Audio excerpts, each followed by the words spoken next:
Thank you, Bahram.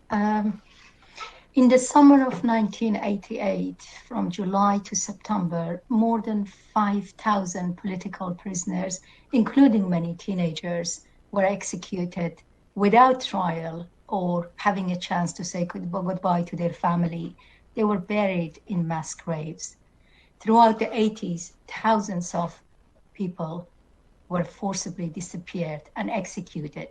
Children were kept with their mother in the prison cell, and they witnessed their mother being tortured.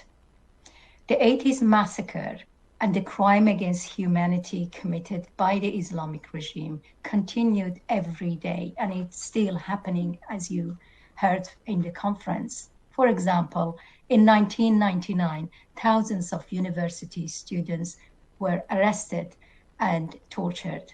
In 2009, after the so-called election, thousands of protesters were detained. They were raped, tortured, and sexually assaulted. In December 2017, more than 3,000 protesters were detained.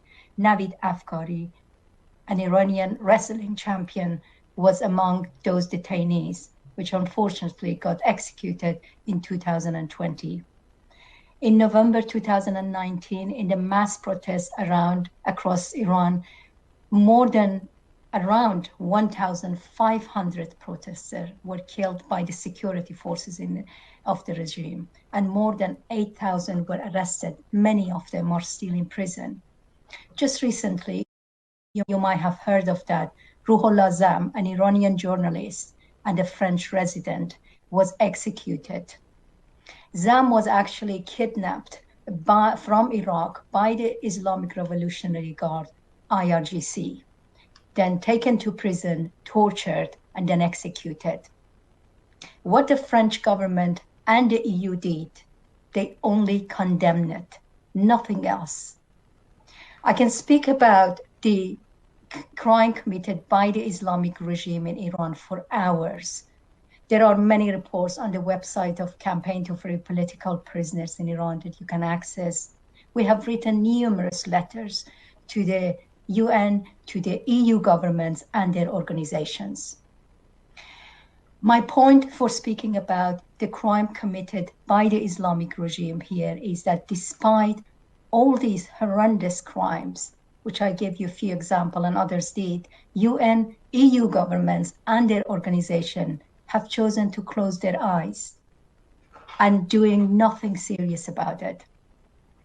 They have knowingly, to me, they have knowingly closed their eyes on these crimes. And after 42 years of torture and execution by the Islamic regime in Iran, the EU and other governments still saying that they want to keep the dialogue open with the regime in Iran. And they gently, very gently, they're just reminding the regime in Iran not to abuse human rights. Don't take me wrong, writing reports, condemnation by the international government, organization and government, it's important, but it's too little, it's not good enough. Many dual citizens, as you know, and they are on the news, of the European countries are in prison now.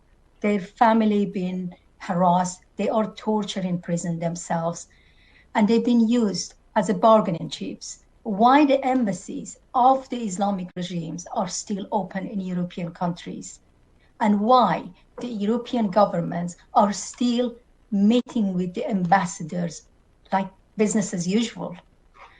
And Javad Zarif, the foreign minister of regime, is representing the Islamic regime, and he actually openly defending all these crimes. So then why the EU still meets with him? Navid Afkari was an Iranian wrestling champion. He was executed. But why the international sport bodies have not expelled the Iranian regime from their associations? Labor activists, as Shahla mentioned, are being tortured and flogged. And the question is why the representative of the Islamic regime is not expelled from ILO. There is a history of 42 years of misogynist laws and crime against, not violence, crime against women committed by the Islamic regime in Iran. The question is, why is the regime is not being boycotted for imposing sexual apartheid on women in Iran? You know, the EU kept telling us that they do not want to talk about human rights abuse because they don't want to jeopardize the nuclear agreement. So this means actually it is okay to jeopardize the lives of millions of people and not to take any effective steps, any effective actions in the face of massacre in Iran. You know, internationally, boycotting the Islamic regime is the least actually the UN and the EU government and their agency can do. Don't take me wrong, we will overthrow the Islamic regime. We don't need them. But these government and agencies, they have the duty to stand up against human rights abuse. And they owe it to the people in Iran. They owe it to humanity. As a survivor of torture myself, being in prison and tortured, I experienced what the Islamic regime is capable of. I saw how they arrested many of my young teenager classmates, and they tortured them, raped them, and executed them. As a campaigner, I have learned about many horrifying accounts of political prisoners and their families. Unbelievable. As a psychotherapist, I work with survivors of torture whose life and livelihood been crushed, and many of them are still going through a never-ending nightmare.